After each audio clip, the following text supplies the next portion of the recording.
اکثر مسجدوں کے ائمہ مغرب کی نماز میں چھوٹی صورتیں پڑھتے ہیں، کیا اس کا ثواب زیادہ ہے؟ نمازوں میں، فرض نمازوں میں پورے قرآن پاک میں سے بندہ جہاں سے چاہے پڑھ سکتا ہے، لیکن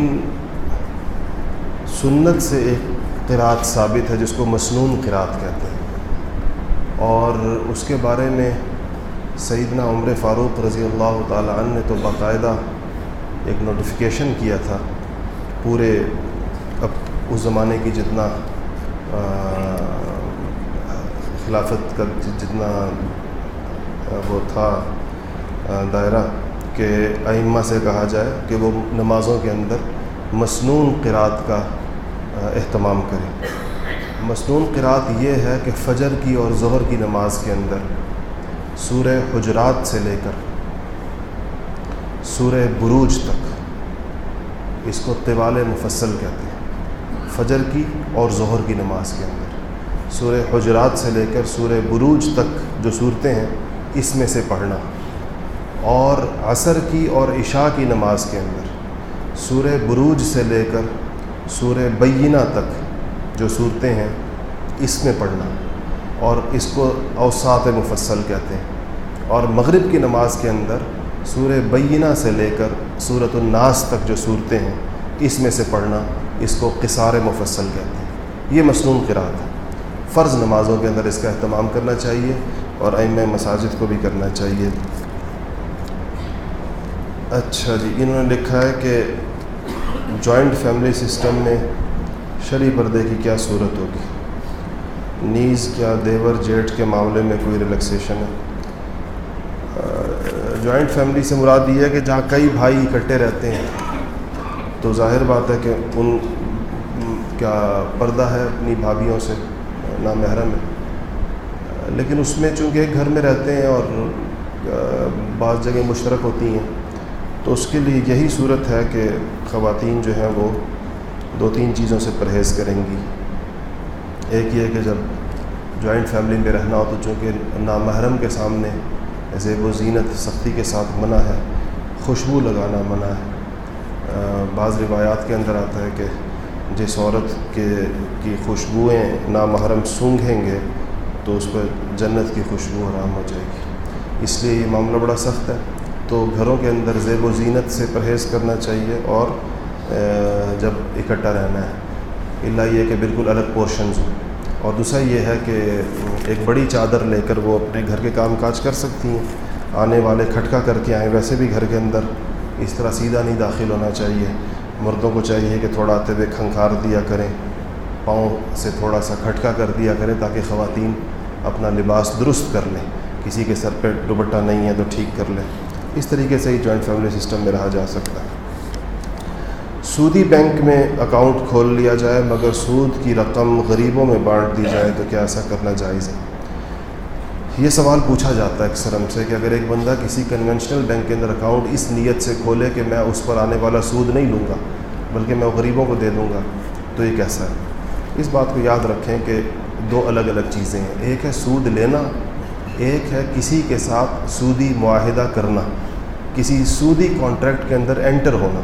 مثلا ایک آدمی جب بینک کے اندر، کسی کنونشنل بینک کے اندر، وہ کرنٹ اکاؤنٹ کے علاوہ کوئی اور بھی اکاؤنٹ کھولتا ہے، کرنٹ اکاؤنٹ میں تو ظاہر بات ہے کہ طے شدہ بات ہے کہ اس کو کچھ نہیں ملے گا، کرنٹ اکاؤنٹ کے علاوہ جب وہ کوئی سیونگ اکاؤنٹ کھولتا ہے، کوئی ٹرم ڈپازٹ کھولتا ہے تو وہ بینک کے ساتھ یہ معاہدہ کرتا ہے کہ تم مجھے اتنا سود دو گے، اتنے % سود دو گے، یہ معاہدہ وہ اس کے ساتھ باقاعدہ کرتا ہے۔ تو جیسے کہ سود لینا ناجائز ہے، کسی کے ساتھ سودی معاہدہ کرنا بھی ناجائز ہے کہ آپ کسی کے ساتھ اس معاہدے میں انٹر ہوں کہ مجھے اتنے % سود تم دو گے، پھر بے شک آپ اس سود کو استعمال کرتے، اس معاہدے کا گناہ الگ ہے اور اس سود کو استعمال کرنے کا گناہ الگ ہے، اس لیے اس قسم کے اکاؤنٹس بالکل نہیں کھلوانے چاہیے۔ بعض لوگ اونچی آواز میں ذکر کرتے ہیں، کیا یہ جائز ہے؟ اونچی آواز میں ذکر بالجہر کہلاتا ہے، جو لوگ انفرادی طور پر بھی کرتے ہیں اور بعض اوقات مجلس کے اندر بھی بیٹھ کر کرتے ہیں۔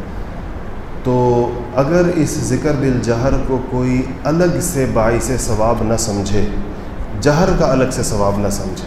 ایک تو ذکر ہے، ذکر کا تو ثواب ہوتا ہے. مثلا کوئی آدمی یہ سمجھتا ہے کہ اونچی آواز میں ذکر کرنے سے زیادہ ثواب ہوتا ہے اور نیچی آواز میں ذکر کرنے سے کم ثواب ہوتا ہے، تب تو اس کے لیے جس طرح میں نے پہلے اصول عرض کیا تھا کہ زیادہ ثواب کے لیے دلیل چاہیے ہوگی اور کہ زیادہ ثواب کے لیے. لیکن اگر کوئی بندہ اونچی آواز میں ذکر اس لیے کرتا ہے تاکہ اس کی کنسنٹریشن ہو، اس کی توجہ ہو، اور ہوتی ہے جب آدمی ذرا اونچی آواز میں کرتا ہے تو آپ تلاوت دیکھیں نا، آپ ہلکی آواز میں کرتے ہیں تو اور کیفیت ہوتی ہے. جب آپ اتنی آواز میں تلاوت کرتے ہیں کہ آپ خود اس کو سن رہے ہیں تو اس کی کیفیت ذرا اور ہوتی ہے، انسان کے کان بھی سن رہے ہوتے ہیں. تو ایسا ذکر بالجہر اونچی آواز کے اندر ذکر کرنا جائز ہے. انفرادی طور پر بھی بندہ کر سکتا ہے، اجتماعی طور پر مجلس کے اندر بھی کر سکتا ہے. اس کا مقصد یہ ہوتا ہے کہ کنسنٹریشن کے لیے ہوتا ہے، تاکہ انسان کا دل اس کی طرف مائل ہو اور جو ذکر کا مقصد ہے وہ حاصل ہو. ذکر کا مقصد یہ ہوتا ہے کہ انسان جب اللہ جل شانہ کا نام اپنی زبان سے لے تو اس وقت اس کا دل پورے طور پر اللہ تعالیٰ کی طرف متوجہ ہو. انہی اہل ایمان کے بارے میں قرآن نے کہا ہے کہ جب یہ اللہ کا نام لیتے ہیں تو ان کے جسم کے بال کھڑے ہو جاتے ہیں اور ان کی جلدیں نرم ہو جاتی ہیں اور ان کی آنکھوں کے اندر آنسو آ جاتے ہیں. یہ کیفیت کس طرح حاصل ہوتی ہے؟ یہ اسی وقت حاصل ہوتی ہے جب انسان کو صحیح معنوں میں اللہ تعالیٰ کا نام لینے کا طریقہ ہے. تو اس کے لیے بعض مشائخ ذکر بالجہر تجویز کرتے ہیں. ہمارے سلاسل اربع کے اندر نقشبندی مشائخ کے ہاں جو ذکر ہوتا ہے وہ ہلکی آواز میں ہوتا ہے، اور جو باقی مشائخ چشت اور قادریہ کے اندر جو ہے وہ اونچی آواز میں ذکر ہوتا ہے، وہ جائز ہے. اچھا جی، انہوں نے پوچھا ہے کہ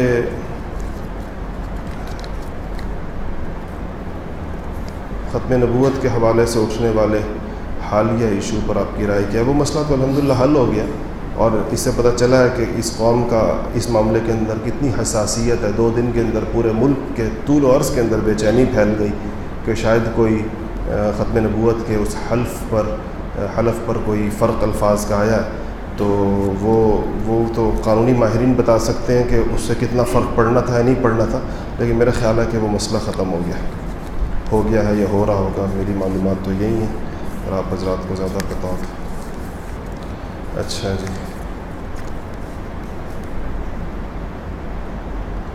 قسم کے کفارے میں سید اور عباسی کو کھانا کھلایا جا سکتا ہے یا نہیں؟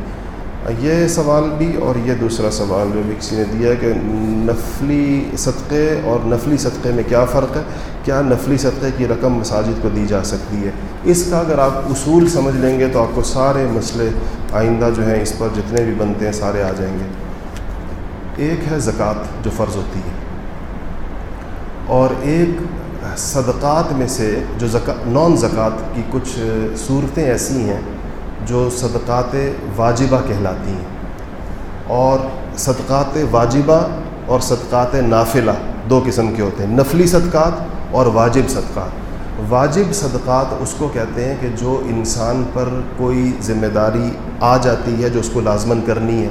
مثلاً قسم کا کفارہ ہے، زہار کا کفارہ ہے، اور اسی طرح صدقۃ الفطر ہے، اور کیا ہے، اس قسم کی جتنی بھی جو واجب ہو جائے گا انسان پر دینا، یہ صدقات واجبہ کہلاتے ہیں.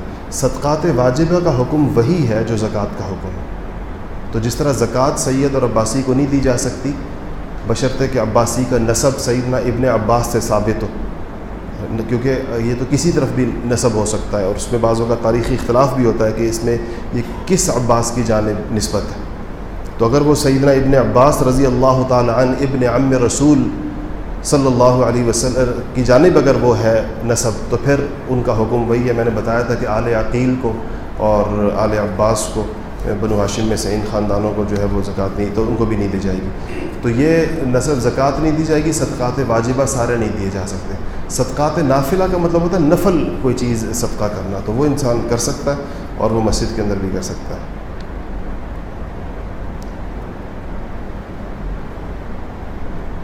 میں جمعے کے فرائض میں اور سنتوں کی نیت میں ظہر کی نیت کرے یا ظہر کی، شاید یہ کہنا چاہ رہے ہیں جمعے کی نیت کرے یا ظہر کی، تو جمعے کی نیت کی جائے گی. اس کے اندر اس جمعے کے طور پر آ جائے گی.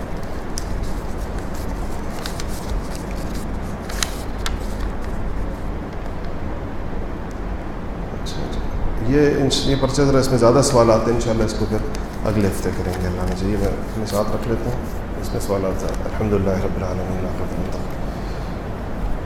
والصلاۃ والسلام علی سیدنا محمد.